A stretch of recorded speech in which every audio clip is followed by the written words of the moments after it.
Announce when the video is working. And our next guest is Connie Beesley, and we're going to hear from her husband very soon, Eddie Beesley. Connie is going to discuss about the event and our agenda here today. So those of you listening, you'll probably want to listen to some of these other programs later today or in archives. And Connie, why don't you, first of all, welcome to Talking with Heroes, and share a little bit about yourself first and what led you to get involved. And let's go ahead and talk about the event and the agenda. Okay. I guess one of the things that I'd like to share with you most is if I did not have anything to do with the military, I would be lost. I'm a Navy brat. My dad served 26 and a half years and served in 3 wars, and I was so proud of him. And we moved. I went to 13 schools. I'd cry every time we packed up, but I never complained. I loved being around the Navy. Well, then I met a Marine, and so I still got to keep a dependence ID card. I tell my husband that's why I married him, because my ID card was about to expire.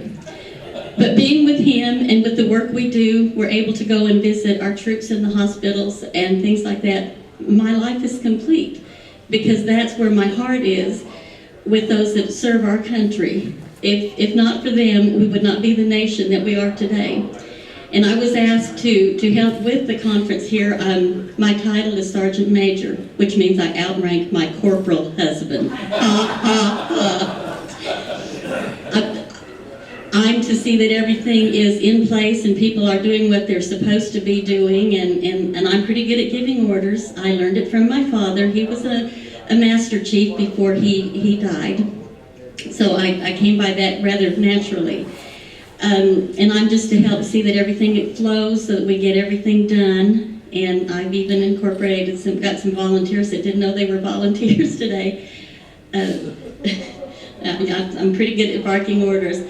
I don't know what else you want to hear. Do you have another question? I'm better at answering questions than just going on. Why don't you talk a little bit about the event and the agenda here that's going to happen over the next today or tomorrow? Okay, I'm still learning that myself. Well, I know that we've got several different times that the talk show will be on, and they'll be interviewing so many fascinating, wonderful writers. Being a part of this and getting to, well, I should say I don't get to read all the books. I don't have time to read. I'm a grandmother and a pastor, but the books that I have read and getting to meet these people, it's fascinating. These are stories that must be told. If we don't tell the stories of our military men and women, we have lost so much of our American history. I know my father served in 3 wars, and unfortunately I never asked him what he did. I know he was in the Pacific in World War II. I don't know what islands he went in. He was a corpsman. I know so very little about him. So what these men and women are doing, telling these stories, is so important for the future of our country. If people forget what the cost of freedom has been, folks, I'm afraid we will no longer be free. And while there is something I want to share with all of the troops that are out there today. Not too long ago, while watching TV, my youngest grandson, Jace, he was looking at the TV, and we were talking about it would be so nice if this war was over and our troops could come home. And Jace looked up at me with his beautiful brown eyes, and he said, "Grandma, if they come home, the bad guys are going to come to our country.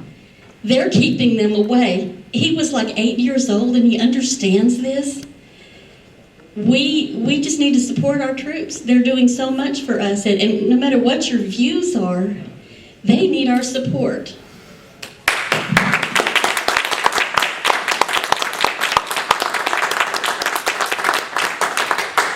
Hey, Bill, I apologize for not asking you this question. If we have time, jump up at the end, okay?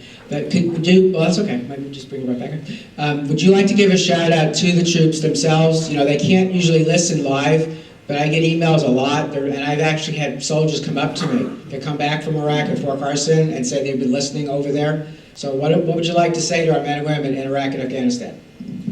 First of all, I'm proud of you and proud of the job that you're doing. As my husband and I travel around, and we hear a lot of different sides of the story, we proudly look at the people who are talking to us and we say, do you realize this is an all-volunteer Army and Marine Corps and Navy and Air Force that is serving this country? Do you realize that these men and women have chosen to serve? And for that, I thank you. I thank you from the bottom of my heart that you're willing to go and to serve this country. You weren't drafted. You chose this life. And we appreciate you and support you always.